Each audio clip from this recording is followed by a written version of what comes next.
Hey everyone, thanks for being here. My name is Jaswanth and I'm from CultureAmp. I think they put all the CultureAmp people in the same room. Tom's from CultureAmp as well, the previous speaker. Before we start, I'm going to be talking about the last year. And last year, it's been a big change for me career-wise. I've been an engineer and quality engineer, and I've had different roles within the engineering space with hands-on stuff. But suddenly now I'm full-on engineering manager over the last year and a half. So it's been a journey, and I thought everyone would have this point of dilemma at some point of in their career. So this is just me chatting about it. Yes, play bingo and win stuff.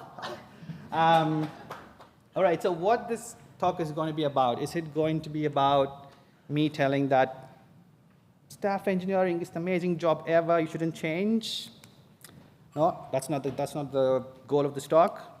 Or am I going to convince all of you to become an engineering manager or take that path? Not really. That's not that's not the talk. Well, this talk is about me just sharing a few things. This is one of our values, one that I really love, having the courage to be vulnerable. And what this is all about is that usually people talk about all the success stories or how to be best at something, but most often we don't talk about the failures people have had and the challenges that they've had to cross to get to a point. So I'm hoping to share some of these things in this talk, but also it's not going to be very serious or anything. It's just going to be a lighthearted talk. So hopefully it's not too draining on you on a Saturday afternoon. So before that, a little disclaimer. Some of this is going to be structured around what my experience is. So it's not going to exactly fit you. So what I would like you to take away from this is to just the essence of it rather than just copy-pasting it. I know we all love copy-pasting, but that's not the thing I'm aiming for. And the other one is also the role I've been in before this is an engineering role. And the nature of the talk is going to touch upon a little bit of engineering in terms of the role itself. But this will suit to any kind of role as well. It's more about an IC versus a manager. So that's the career path questions that people are having. So it will be more that, but the references will be a bit more engineering focused. So that said, let's dig into it. So what are the two roles are all about? Let's start with just the traditional career path, right? You finish uni, join as a junior engineer, and then you become an engineer, senior engineer. That's when questions arises, what do I do after this? There's two pathways, right? You can become a staff engineer, or you can go to the dark side and become the team lead, or software engineer, or an engineering manager. So from there are other levels that you can go to. So the principal engineer, or you can become the DOE, Director of Engineering, or you can become chief engineer, or an equivalent of it is the VP of engineering. This is just curated to what I've seen in the industry or in the companies that I've worked with. But you get the idea, right? People think of them as just two parallel tracks running across, and you might just need to have this decision made as soon as you're moving up from senior engineering.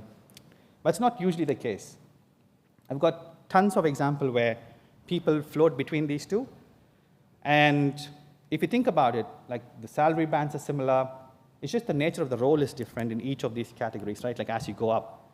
So I've seen people just the career pendulum goes up and down to these two things. So that's one thing that we also need to understand. So people just have this myth that once I become an engineering manager, it's just all about that, and you just need to be hands-off and just go along that route. But that's not usually the case. So that's something that I want to establish early on. All right, quick survey. Sorry, I'm from CultureAmp. It's occupational hazard, comes with it. So let's just have a quick question, answer, not going to be a lot, just to get an idea of the room in terms of like, what's everyone doing, just to get to know each other. So yeah, just so that I can see if I can curate things along the way, but just to get to know each other kind of a thing. So let's see if we can get some answers going. That's good to know. All right, we'll stop there. I'll quickly pass on. So let's go through just like the 5 attributes of like the 2 different roles. Like what is different about it? So let's start with like if you're a staff engineer, let's say you're a senior engineer and now you become a staff engineer. You solve complex tech problems. That's going to be your like a key job description. Yes, you're going to do other things, but that's pretty much what you're there for. Right? Like you're there to help with like the engineering aspect of things. But when you become an engineering manager, usually what that involves is you have people leadership, you've got to take care of delivery, and you've got to take care of tech leadership. So it's not actually doing these things, but at the end of the day, you're accountable for it. So if something goes wrong, even though if someone else did the work, you're accountable for it. That's kind of the nature of the role.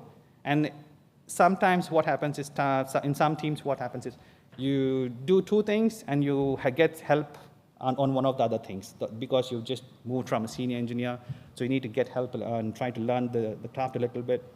So usually people get some help outside, so that's also possible. This is like the general explanation of how I've seen engineering management happen within at least Culture, but I'm assuming it's kind of similar. So just just take the essence from it and you get an idea of like what the 2 roles are.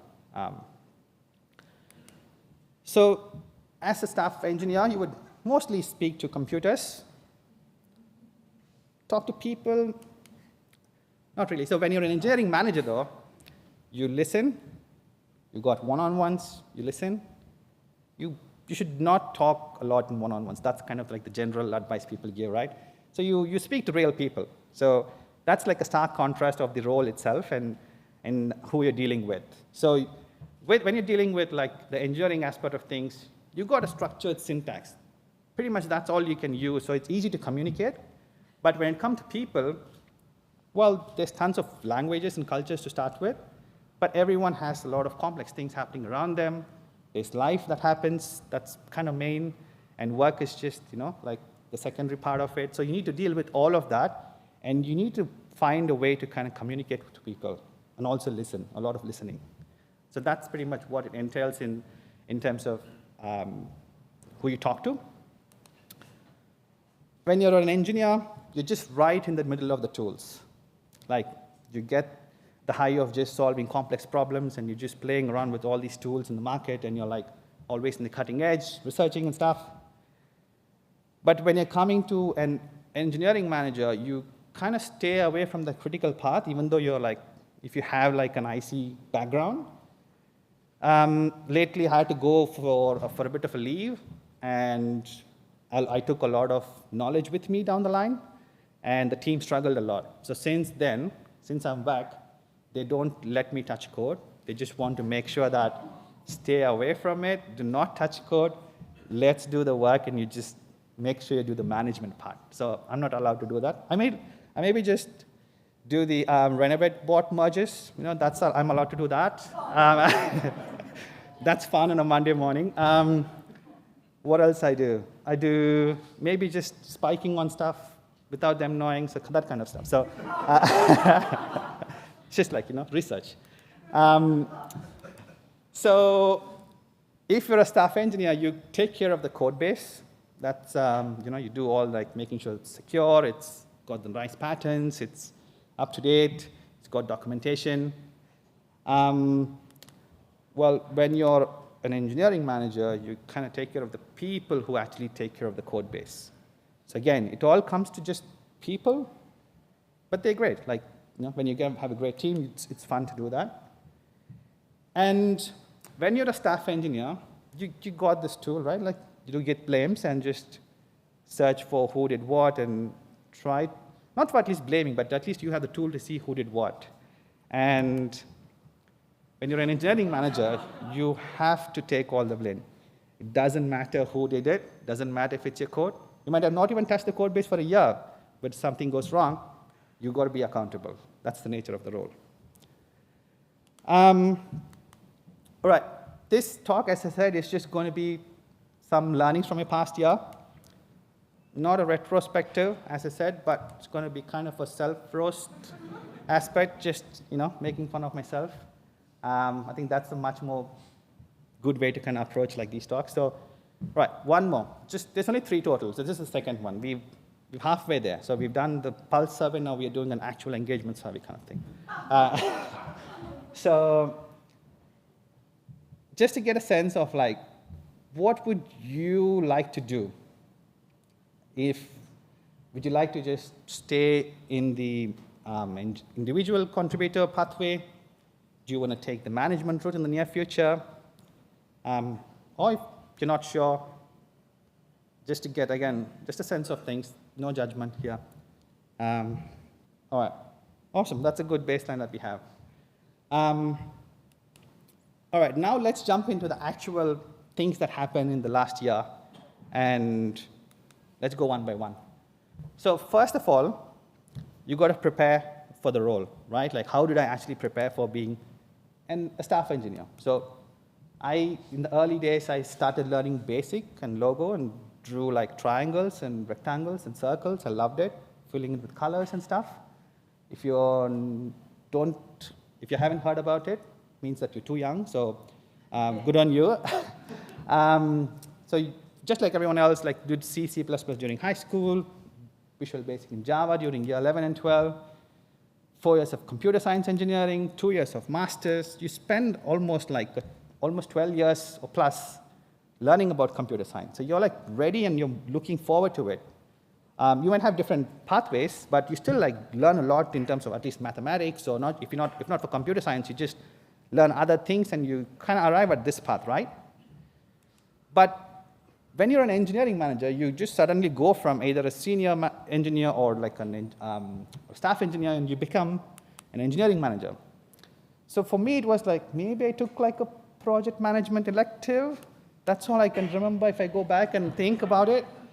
So technically, like evaluating myself, I was like, am I qualified in the first place to do this? So that question always comes up, still comes up. But the thing is, like, you have a lot of like experience over the years. You've worked with teams, you've seen other delivery leads, and like your mentors do the things that they do well, and you learn from them. So that actually carries weight, but doesn't stop there. You gotta also like put some effort to do some learning and explore things, talk to people how they do things, and mostly learn from others. That's something that I've done a lot. Tom referenced Michelle a few times, and Marcia. So I've kind of learned from everyone here. So that's super helpful to just start with. So that's point one. Scenario 2, decision making. So I was part of the quality foundations, but when Anne-Marie was there at Cultura, and we rolled this project called PACT. So PACT means it's for contract testing, and what that does is like when you have like a server and there's like a lot of clients, you do this PACT contract testing to help you like manage those dependencies and keep on top of each other. So when we started this project, we were like, Anne-Marie already said that this is going to be tough because it's a few companies have tried and failed, so I put my heart and soul into it and tried to get it off the ground, and it went really well. So I was really proud of the work we did. We rolled out PACT to a few teams. But then, that was when I was a staff engineer. I was really like pushing for it. I was an advocate for it. I went and talked about it everywhere. It was really fun. I liked it. I advocated for it. We now have PACT across. And then the other day, while I was being an engineering manager, I was just trying to build a team called Sales Experience. So it's to take care of like trial accounts and demo accounts. So we help sales teams build these demo environments to help like do demos and sell Cultura better. And as part of it, we had to do work with every team to bring the product into the demo environments. So someone in the room, Steve's here. When I was talking with Steve, he pointed to me that yes, you should be. Let's use PACT for this, because his team was the server, and we were the clients, and we were like, all right, let's get packed in. But that point of time, I was like, the influencer, the packed influencer me was like, yes, I think we achieved something because people are using it. I was not part of the quality foundations anymore, but it's got into people's hands. But at the same time, I kind of died inside because like you should have used this in the first place, right? So it's the decision you take because you're actually building, you're just trying out things, and at that point of time, that didn't make sense. So from a risk approach, it was a conscious decision to use this later. But at the same time, you just have to deal with those trade-offs. So for example, I've loved Pact, but at that point of time, I couldn't have used it even if I wanted to. So you need to make sure that you're able to take those trade-offs, even though you love that a lot. You can't bring that in just because you've worked with it, you have so much experience with it. So that's something that you have to grapple with, because you have to remove your engineer from you, and you need to think about like, okay, what are we doing here? How can we get to a point where it's MVP, then you can talk about implementing this. So it's that kind of a place you'll be in. So you need to make sure that your engineer and the manager are balanced well enough, and yeah, the trade-offs are there. By the way, Steve might be hiring soon, so he's got a great team. So if you want to join him, so go for it. He's been an amazing support over the last 6 months while I worked with him. All right, moving on. So what does success looks like? So when you're in engineering, when you're like working on like hands-on stuff, you control everything. So you have like, so last year I won this award because I put all of my effort into building this team up as an individual contributor. So moving from that, being successful at that, now I have to move to another place where I can never win that award anymore. I shouldn't win that award anymore because that's the nature of the role. It's not about you anymore. Now it's all about how do you make your team members or other people in your team win that award. So you need to be able to give up that individual contribution aspect and the strive to just do it yourself and win things. That's not going to happen anymore. You need to be able to make that call to say, all right, now I need to be able to make my team do this. It's important to make sure that they grow and like they have the opportunities. It'll be unfair on them if I just keep doing the cool things and just give them like all the boring stuff. So you need to make sure that you're able to make that call and be good, do good for the team. So that's kind of an important mind shift that needs to happen. So even at your peak, you can't take over that anymore. So that's one thing that you need to be able to make sure that happens.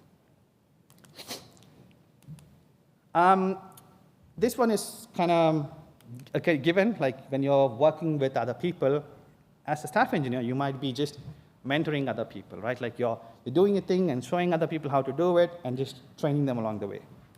But you'll be in a different role now. You'll be doing coaching because, again, as I said, I was away for a few months. Someone has to take in. They might not know how to do things. So it's important that you become good at coaching rather than mentoring people, because you need to be asking, you need to be giving the team the liberty to actually like learn things and do things on their own. You can't be doing all these things on your own. So get the team. So this one I was not ready for. Like I've known a few things about the things like how about people management, and you need to be taking care of the mentorship and the coaching aspects. I was okay with that. I knew that coming from that. But then when you come to staff engineer, you might have some opinions. Tabs, spaces, how many people are tabs people? Is it just me? Oh, nice. All right, I got in trouble when I said tabs. Can we use tabs? Because, but when you're an engineering manager, you cannot have opinions. You can see two people fighting about tabs and spaces. Your role is to actually go and resolve the conflict rather than actually telling them what to do. So your role, opinions, especially with engineering opinions, it's hard to give up because you had 12, 15 years of experience and you just have to give them all up when you're in that role. So similarly, again, another example of opinions. So GitHub has this squash merge feature, and I really like that because when you do things and something goes wrong in prod, you can just have a revert PR ready for it. But what happens is because of that, you lose Git blame. So someone was trying to do Git blame the other day, trying to find out whose code was it. And it's like, I wrote the code. Why is his name on there? Because someone merged the PR and someone else did the code. So there's just like a whole, you know, almost your face melts trying to like deal with these things. I mean, these are just fun stuff happen along the way. But again, coming back to the aspect of conflict resolution and just trying to handle things within the team, you can't have opinions. So that's pretty much all the scenarios that happened, I felt like, you know, happened over the years, up over the year and a half, which I felt like, yeah, you need to be aware of these things. So what did we learn from the last year and a half? So things will go upside down at first. So first, you just make that big shift, and you don't know what to do. You need to prepare yourself. You need to go learn a few things. You need to put the effort to be a good manager. You will fail, obviously. You know, like you're not prepared for it. No one has explicitly given you training to do this well. Yeah, so you just need to be able to like learn and put the effort in to do things. But you also need to be able to be open. You can't just be saying, I was this great, and when I did like my staff engineer role, I can't do, you know, do the other things, and I can't just be doing meetings or whatever. You can't have that perspective. Now you've got, that's the role.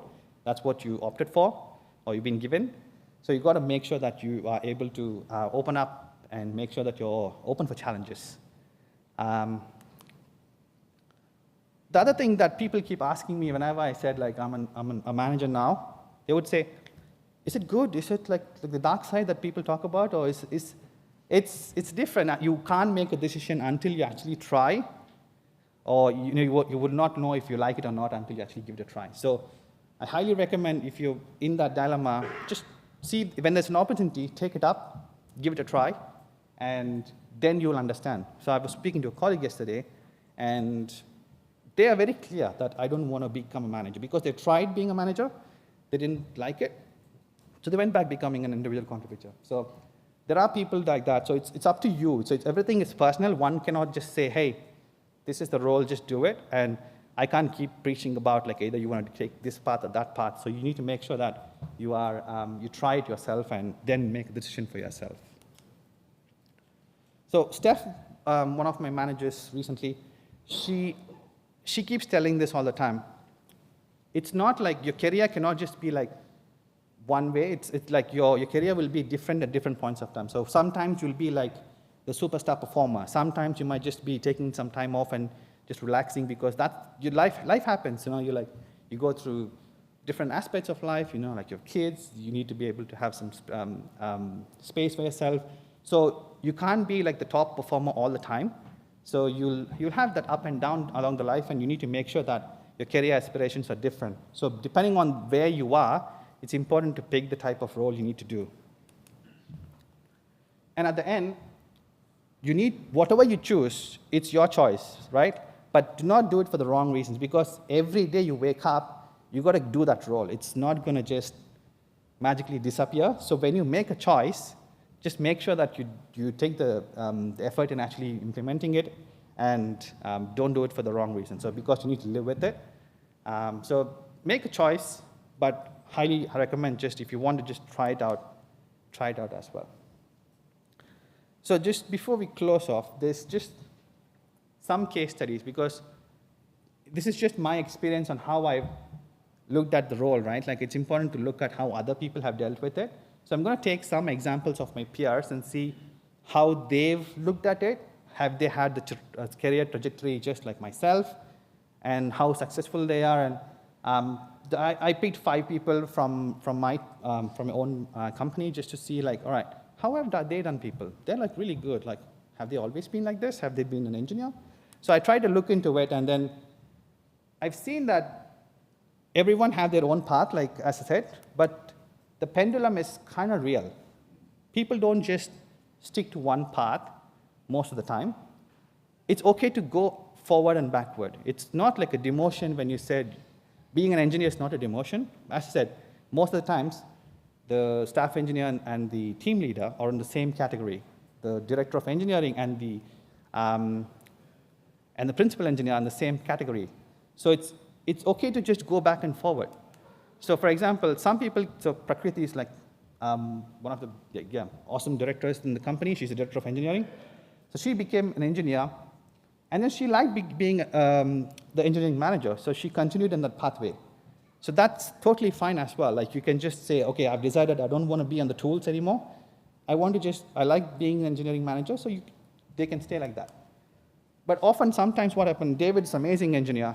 He tried that, and then he thought the team needs a bit more of like individual contribution, so he's a staff engineer now.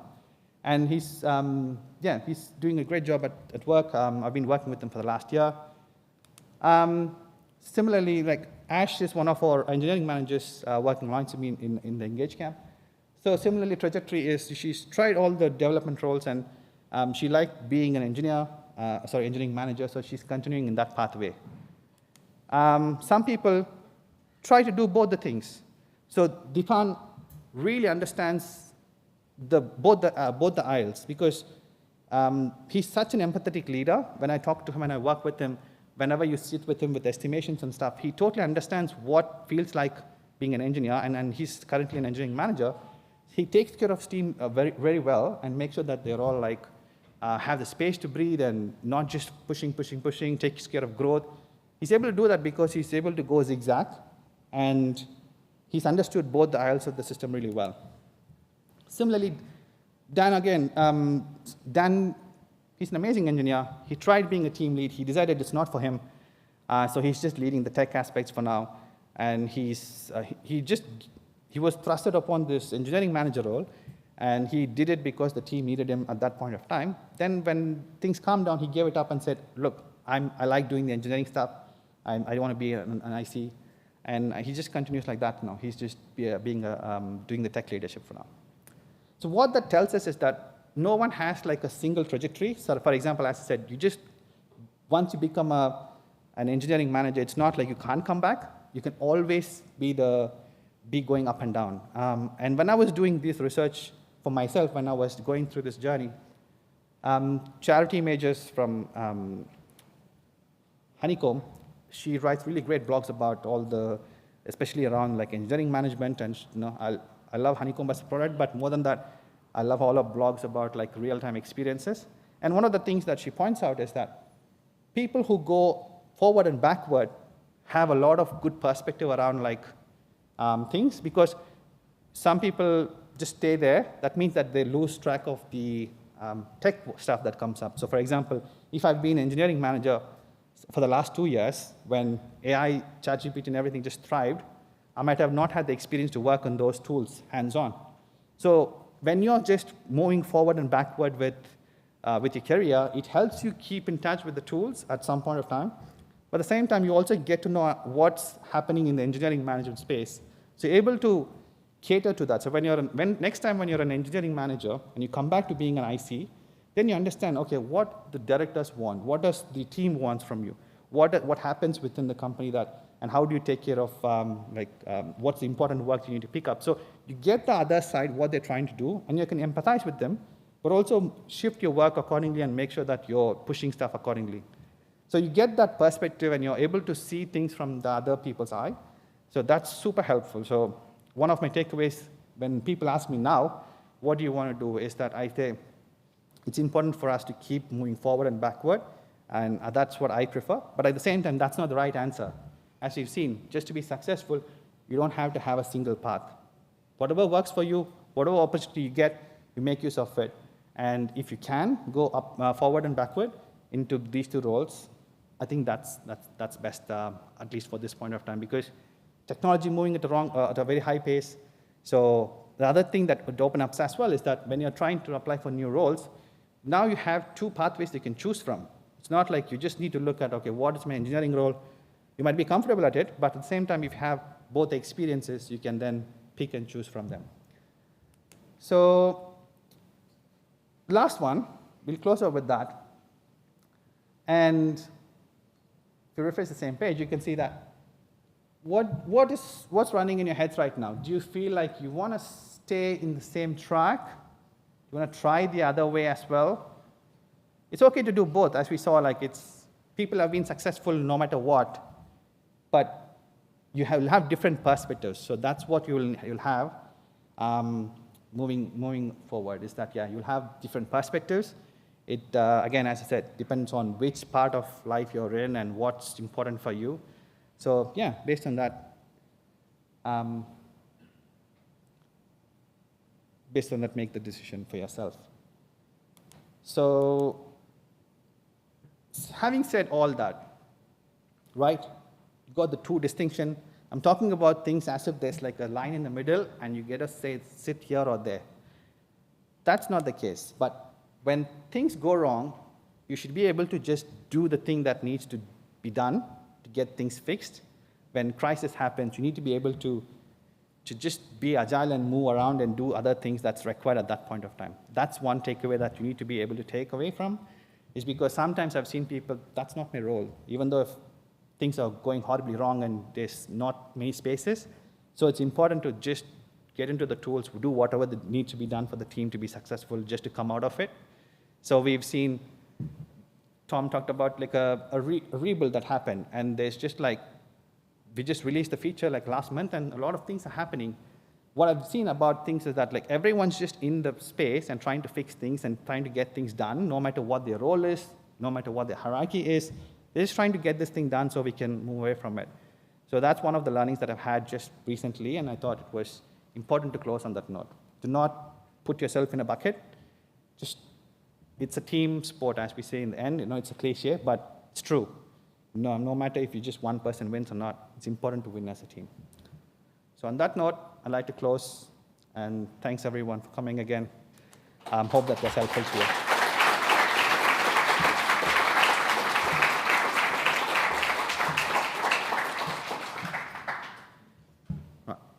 Yeah, we have some time for questions, so we have around 15 minutes. If anyone would like to ask a question. Oh yeah, this here. Thank you. What did the X and Y axis meant in the graph? Sorry? What did the X and Y axis in the graph meant? Of the pendulum? Oh, so that one is just like so you start as an engineer, and you start as junior engineer. It's just like, top is just like the L5, so like winning a director or a VP. The bottom. I meant the magnitude. Sorry? Axis. It's not more of an axis, it's just more of a career trajectory. Are you in the left side of things or the right side of things? So it's more of like, which side are you in? Yeah, didn't go that technical into it, just putting it in perspective, like where you belong, which bucket do you belong to. Thank you. Sorry, we have a question over here. I'll come around soon. Hey, thanks for the talk. Thanks. I wanted to ask about your transition as you went from a technical to more of an engineering manager role. Did you have any difficulties moving away from the tools and trusting others to execute rather than yourself to execute? And did you feel productive through that process? Was that a difficult transition? Yeah, we failed miserably. Like, that's the whole point of the last year. The first 6 months was just me trying to see how best I can transition out of that and trying to like give the knowledge transfer. So the best way I found out is that instead of just either, there's just two ways you can go about it. You can just say, okay, I'm not doing things anymore, and you can just hand it over to them, but they'll struggle a lot. So what I found is that that's something that I'm trying to bring in the team now, is that every new initiative we do, it's not going to be me leading it. A senior engineer leads one initiative. So it's like, usually goes for like 2 to 4 weeks. So a senior engineer leads it. So they know top to bottom about like how do you plan for it. They get chance to grow.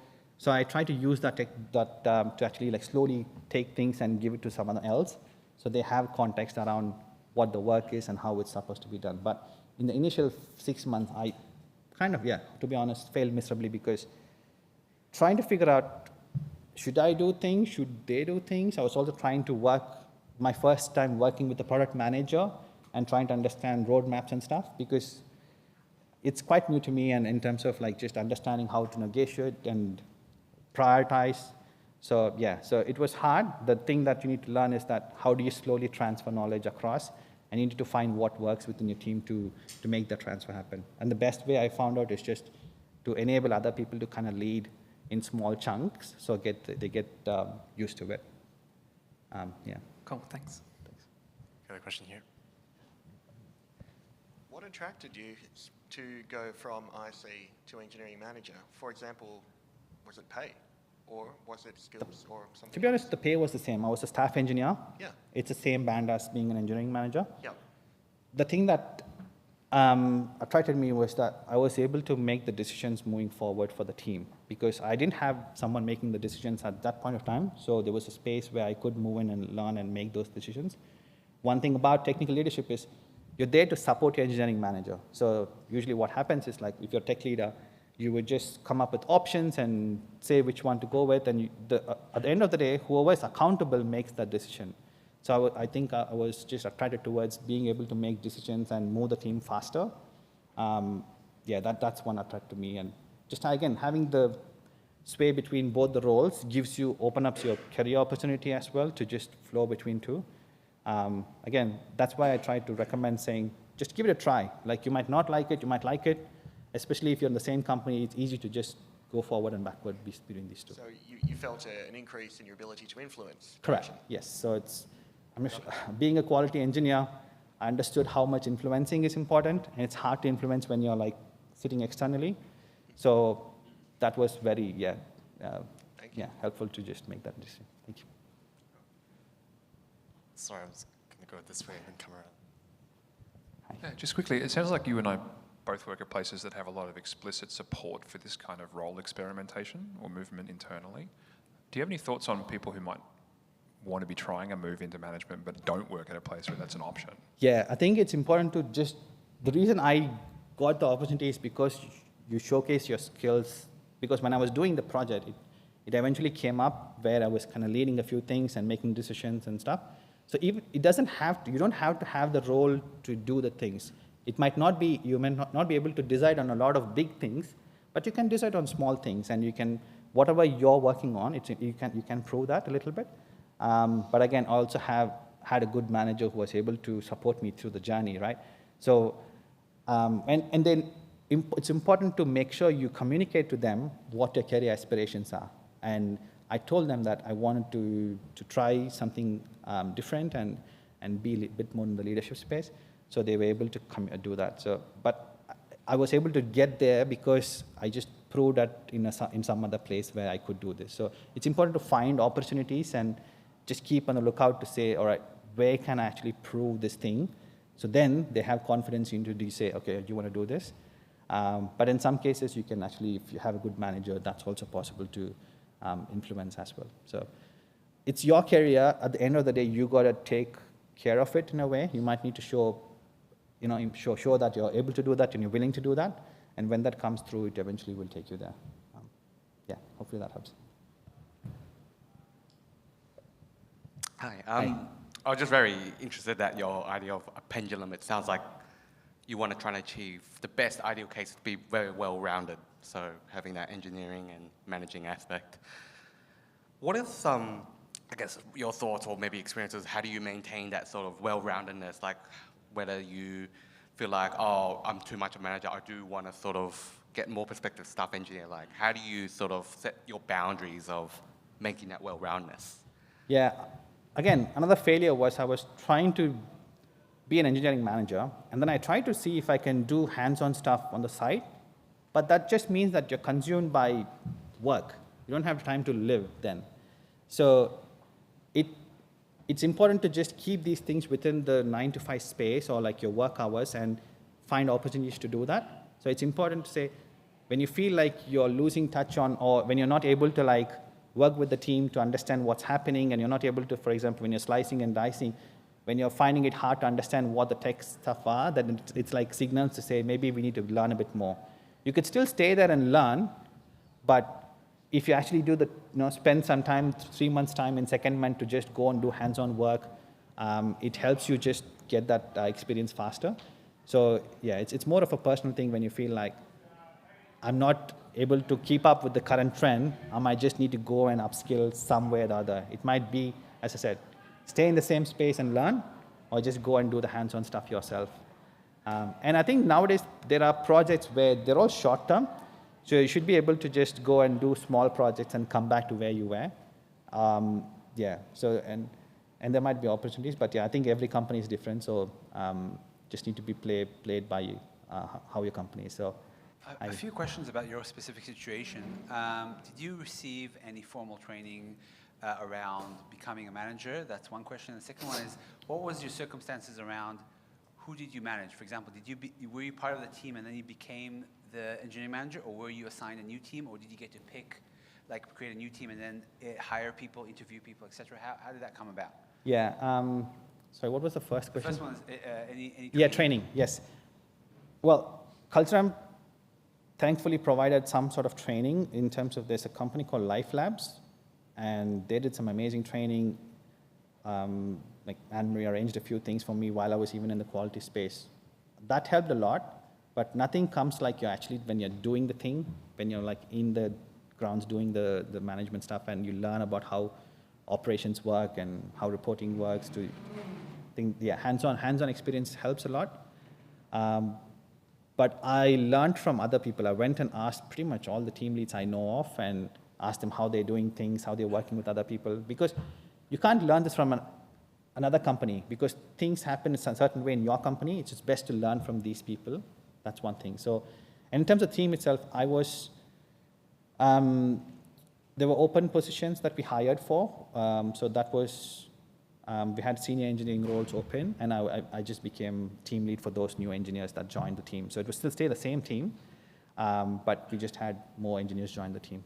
Right, so because you talked a lot about, in your presentation, you talked about how to decide whether to go to the dark side based on like internal measurements, like am I ready, am I skilled enough? You talked about education, you talked about where you want, what do you desire? But Correct. I think there's another aspect about the circumstances. Who are you going to manage? Are they going to be easy to manage? Are they going to be people you already trust and like? Or are they going to be people that, you know, or who are you going to be under, etc.? All those circumstances, which I think could have the same amount of effect as your personal desires. Yeah, totally. And like, as someone who's gone through it, and I think was affected more by the circumstances side, yeah.